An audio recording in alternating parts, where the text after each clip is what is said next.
Site for remote job part 8. So the first site I'm going to talk about is behance.net.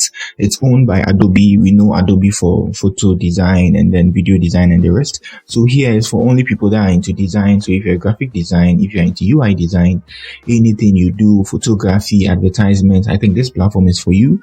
So on here you can get gigs to do as a remote worker, and also you can hire people here, created by Adobe so that people can network other designers. So the second site in this video is this, which is freelancer.map. So this site is also going to help you get access to a lot of freelancer job or roles. So here, let me enter my skill here, JavaScript, and now let me find new project. So I'm going to find project. You can see this here.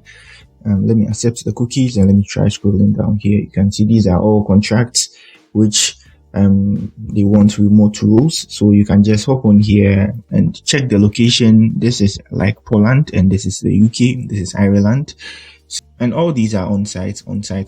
So when you are checking, you should check the ones that accept remote workers. So you just apply if you are eligible or you meet the requirements, and then you get a job from there.